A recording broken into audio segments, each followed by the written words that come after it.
okay, Wednesday's maths with a random picture of a sheep in the middle of the page, but we just go with it, don't we? So it says missing number and word problems. We've got two different things we're working on in one session here. So it says to solve number and multi-step word problems involving all four operations using mental methods. Okay, now the fact it's mental methods tells us the numbers are going to be relatively straightforward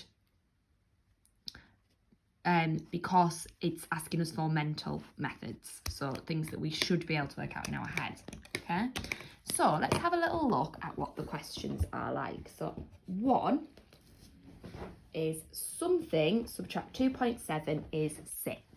Okay, now some of you might be really confident at doing missing number problems and just be able to have a go. Now one thing I definitely want to go back over when we're back at school is something that we definitely did when you were in year 3. I don't know if you touched on it on year 4 or not, because obviously I wasn't there with you. In year 3 we used this method, and we used to call it our box method. Okay, and what it used to look like was this. It's like a building block up to an answer. Okay, so the biggest number always goes here, and we have the two smallest numbers here. Now to be able to do this, you have to understand a little bit about the operations, which is what I want to practice. But once you get it, this makes it all so easy peasy lemon squeezy. So I think it's worth spending a bit of time on. It might be that you are past this and you can just look at this and work it out, but this is just a good method to go back to if you're ever unsure or you want to do any checking. So we'll start on 1. So something subtract 2.7 is 6. So we've had here a number, we've taken some off, and we've ended up with 6.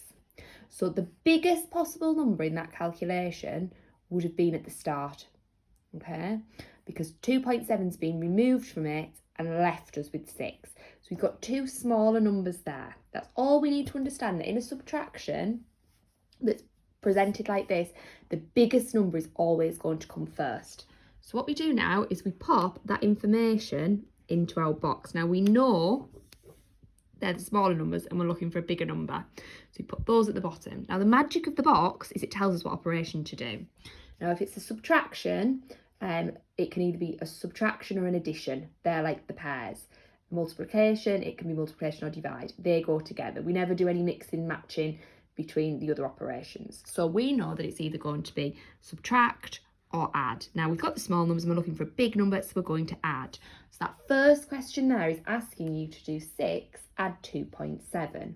Now you probably can do that in your head. If you can't, or you're getting a bit muddled, then all you need to do is write ones, write tenths, 2.7, add, 6, okay?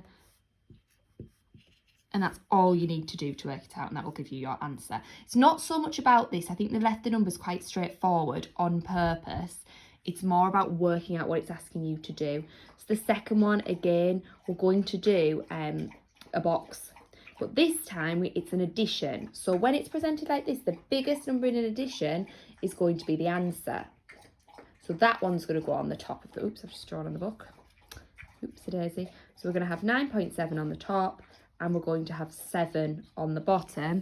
We're looking for a smaller number. So the operation we're going to use is going to be subtraction. Okay, well, it's exactly the same as multiplication and division.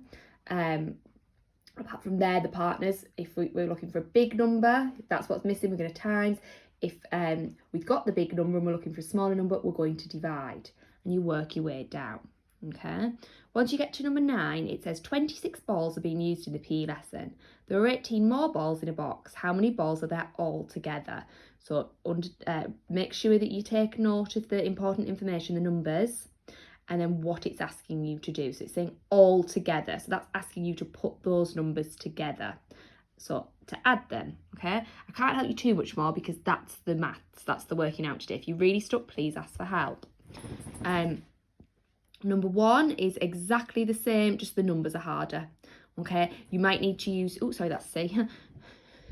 B is exactly the same, but the numbers are a bit harder. You might need to use your columns a little bit more, but it's the same method. And if you can't work out what it's asking you to do, use that box. That's my advice to you.